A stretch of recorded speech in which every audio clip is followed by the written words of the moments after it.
Episode की शुरुआत में दिखाते हैं कि वो सभी के सभी लोग किंसु पर एक साथ हमला करने के लिए आगे बढ़ते हैं, लेकिन किंसु अपने स्पीयर का यूज करके ही उन सभी लोगों पर हमला कर देता है, जिससे उन लोगों को काफी ज्यादा चोट आती है और उनमें से प्रिंस लिन का हाथ फिर से कट जाता है। उन लोगों को मारने के बदले सिस्टम उसे एम्परर का की लग देता है। वहीं पर ये देखकर किलिन का यंग मास्टर काफी ज्यादा भड़क गया होता है और वो इस बार उस पर काफी ज्यादा पावरफुल अटैक करने जाता है, लेकिन किंसु उसके अटैक को अपने एलिफेंट वाले अटैक से काउंटर कर देता है, जिससे किलिन का हाथ ही जगह जगह पर कट जाता है, जिससे उसे काफी ज्यादा दर्द होने लगता है और वो चिल्लाने लगता है कि आखिर ये क्यों हो रहा है। तभी ये चियान किंसु पर पीछे से हमला करने आता है, लेकिन किंसु उसके अटैक को नोटिस कर लेता है, इसलिए वो उसके स्फीयर के अटैक को अपने हाथ से काउंटर कर देता है और उससे कहता है कि तुमसे फाइट करने के लिए तो मुझे मेरे स्फीयर का भी यूज करने की जरूरत नहीं पड़ेगी। ये चियान उसका डिफेंस इतना ज्यादा पावरफुल देखकर काफी ज्यादा हैरान हो जाता है। ये देखकर और किंसु का रिडिक्यूल सुनकर वो काफी ज्यादा भड़क जाता है और अपने स्फीयर का स्पेशल स्किल का यूज करके किंसु को पूरी तरह से जमा देता है। उसे बर्फ से पूरी तरह से जमाने के बाद काफी ज्यादा खुश होकर बताने लगता है कि ये मेरे स्फीयर का स्पेशल टेक्निक है जो कि हजारों सालों का कोल्ड एनर्जी का यूज करता है। अगर तुम इससे मरते नहीं भी हो ना, फिर भी तुम इसे तोड़ नहीं पाओगे। ये देखकर प्रिंस लिन काफी ज्यादा उम्मीद भरी नजरों से पूछता है कि क्या तुमने कर दिया। यंग मास्टर कहता है कि जब तक वो उसमें ट्रैप्ड है, चलो चलकर उसके टुकड़े टुकड़े कर देते हैं। फिनिक्स कहते हैं कि उसे मारना इतना भी ज्यादा आसान नहीं होगा। उन सभी की बातें सुनकर ये चैन उस पर अपने स्फीयर से हमला करने जाता है। ये देखकर फिनिक्स और यंग मास्टर भी उस पर हमला करने के लिए आगे बढ़ते हैं, लेकिन उनके अटैक करने से पहले किंसु खुद को उस बर्फ की कैद से खुद को छुड़ा लेता है और उसका स्फीयर को पकड़ लेता है और ये चियान पर अपने स्फीयर से हमला कर देता है। ये देखकर सभी लोग काफी ज्यादा हैरान हो जाते हैं और फिनिक्स को समझ में आ जाता है कि उसने अभी तक अपना पूरा पावर को दिखाया नहीं है। वहीं पर ये चियान पर हमला करने पर किंसु को एम्परर का कोई भी लक नहीं मिलता है। ये देखकर किंसु को समझ में आ जाता है कि ये गार्बेज एम्परर के थ्रोन के लिए कम्पीट करने के लिए अभी क्वालिफाई नहीं है, इसलिए किंसु उसे उठाकर वहीं पर पटक देता है। वहीं पर ये चियान किसी तरह से उठते हुए उसे धमकाता है कि अगर मेरा भाई ये फैन यहाँ पर होता तो तुम्हारा खैर नहीं होता। किंसु कहता है कि तुम्हारे बाद मैं उसे भी देख लूंगा। ये बोलकर वो उसका स्फीयर ले लेता है और जैसे वो उसका स्फीयर लेता है, किंसु का स्फीयर काफी ज्यादा वाइब्रेट करने लगता है। अपने स्फीयर को सेटिस्फाई करने के लिए किंसु उसका स्फीयर को उसे दे देता है और जैसे वो उसे देता है, उसका स्फीयर ये चियान के स्फीयर को डिवोर करने लगता है।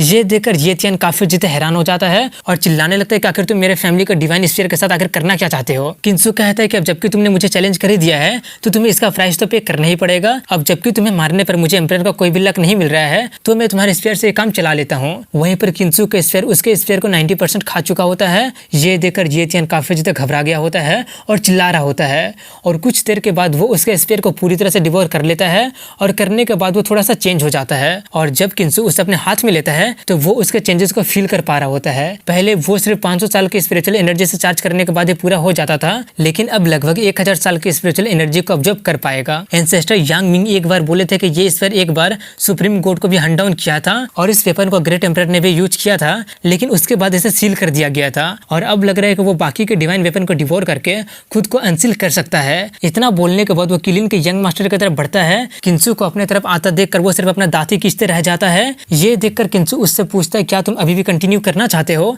लेकिन डर के मारे उसके मुंह से कोई शब्द ही नहीं निकल रही होती है। ये देखकर किंसु उसे और भी ज्यादा डराते हुए कहता है क्या तुम फाइट करने वाले हो या फिर फाइट नहीं करने वाले हो। ये देखकर यंग मास्टर काफी ज्यादा डर गया होता है और घबराते हुए कहने लगा होता है कि मेरे पास मत आना, मैं हार मानता हूँ, अब कोई फाइटिंग नहीं होगी। किंसु कहता है अगर तुम हार मान ही चुके हो तो जल्दी से अपना एक हाथ काट लो। उसका ये बात सुनकर वो काफी ज्यादा हैरान हो गया होता है और चिल्लाने लगा होता है कि मुझे और भी ज्यादा बुली मत करो। किंसु कहता है अगर ऐसी बात है तो ठीक है, मैं तुम्हारा हेल्प कर देता हूँ। ये बोलकर किंसु उसका हाथ काटने जाता है। ये देखकर यंग मास्टर काफी ज्यादा घबराकर वहां से भागने लगता है, लेकिन उसका कोई भी फायदा नहीं होता है क्योंकि किंसु फिर भी उसका पीछा करके उसका हाथ काट देता है, जिससे उसे काफी ज्यादा दर्द होने लगती है।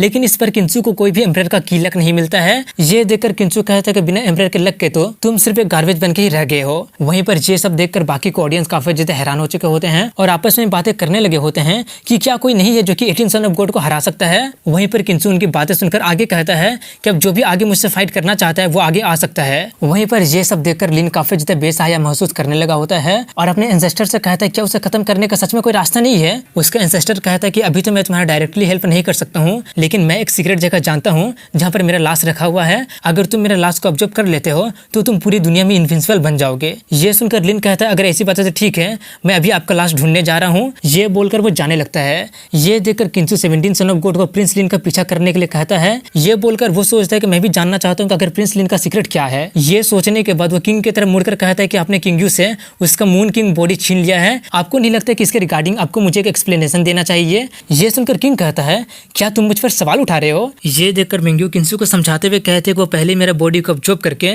गॉड किंग बॉडी में प्रमोट हो गया है। मुझे नहीं लगता कि आपको मेरे कारण इस झमेले में पड़ना चाहिए। किंसू उसकी बात को वहीं पर काटते हुए किंग से कहते हैं कि हाँ, मैं तुम पर सवाल उठा रहा हूँ। आज अगर तुम मुझे कोई एक्सप्लेनेशन नहीं देते हो ना, तो मैं तुम्हें आज यहाँ से जाने ही नहीं दूंगा। और यही बोलने के साथ यहीं पर इस एपिसोड की एंडिंग हो जाती है।